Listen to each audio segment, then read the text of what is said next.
नमस्कार, सुप्रभात, good morning. आज शनिवार का दिन आप सबों के लिए मंगलमय हो। बड़ों को मेरा प्रणाम, छोटे को शुभ आशीर्वाद तथा दोस्तों को ढेर सारा प्यार। शनिवार का मतलब सैटर्न प्लैनेट से है, जिसका कलर ब्लैक है। आज मुझे दादी की ये, उसको लोरी कह ले, दंत कथा कह ले, या लोकाचार की भाषा में मेरी दादी ऐसा कहती थी, शायद आप सबों की दादी भी कहती होगी। मेरे जनरेशन के टाइम का मैं बात करूं तो दादी लोग ही अक्सर ऐसा कहती थी। बहुत पॉपुलर है, ये भोजपुरी में है।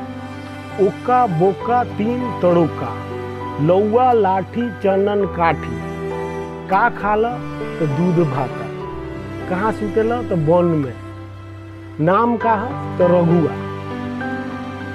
देखिए दोस्तों, ओका मतलब ओमकार, बोका बोमकार, ये जिस ब्रह्मांड में हम रह रहे हैं, जो तीनों त्रिलोक है, ओका बोका तीन त्रिलोका से मतलब तीनों त्रिलोक से है, तीनों त्रिलोक से है। जहां आपका जन्म हुआ, लौआ लाठी, जैसे आग में वो बांस को तपा करके फौलाद बनाया जाता है, जिसको लाठी कहा जाता है। जैसे आप आग में लाठी को तपाकर फौलाद बनाते हैं, उसी तरह से इस तीनों त्रिलोक ब्रह्मांड में आपका जन्म हुआ है, तो इस संघर्ष में अपने आप को तपाकर आप फौलाद बनाते हैं। उसके बाद आपको तिलक होती है। क्या खाते हैं तो दूधा भाता, मतलब दूध और भात, शाकाहारी खाते हैं। दूध भात से है मतलब शाकाहार से है। कहाँ रहेला तो वन में। वन का मतलब यहाँ जिसका छत आसमान हो, आप प्रकृतिक में खुले में रह रहे हैं। नाम कहा तो रघुआ, इसका मतलब नाम रघुनाथ से है, पुरुषों में उत्तम राम से है। तब आप एक पुरुषोत्तम बनते हैं, एक इंसान बनते हैं, एक मनुष्य बनते हैं।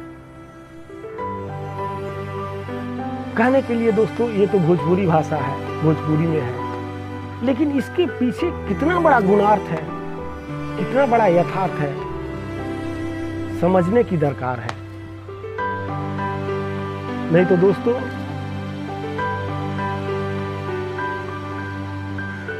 द्वितीय विश्व युद्ध के बाद वैज्ञानिक इस निष्कर्ष पर पहुंचे कि मनुष्यों का उम्र तो सिर्फ 12 वर्षों का ही है, 12 वर्षों का ही होता है। द्वितीय विश्व युद्ध के बाद वैज्ञानिकों ने यह निष्कर्ष निकाला कि मनुष्यों का उम्र सिर्फ 12 वर्षों का ही होता है।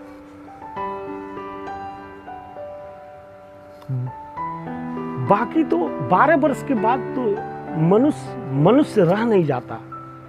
उसकी रुझान सोफा, गाड़ी, घोड़ा, बंगला, बड़ा से बड़ा पद प्राप्त करने की अभिलाषा में वो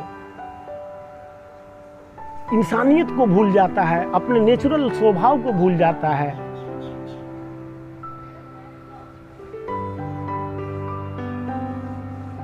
वो सिर्फ एक षड्यंत्र का पात्र अथवा षड्यंत्रकारी बन जाता है किसी तरह के पद को प्राप्त करने के लिए।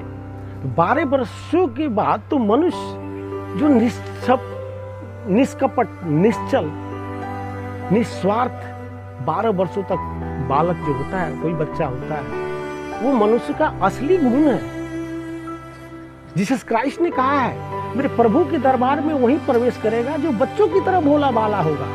तो 12 वर्ष की अवस्था तक आप निश्चल, निष्कपट, निस्वार्थ होते हैं, जो मनुष्यों के स्वाभाविक गुण हैं। इसको वो भूल जाता है और षड्यंत्रों के पीछे पड़ जाता है, इन पदार्थों को प्राप्त करने के चक्कर में। तो मनुष्य फिर मनुष्य नहीं रह जाता, निर्दयी हो जाता है। दोस्तों आज बस इतना ही। कल तक के लिए मुझे इजाजत दीजिए। धन्यवाद।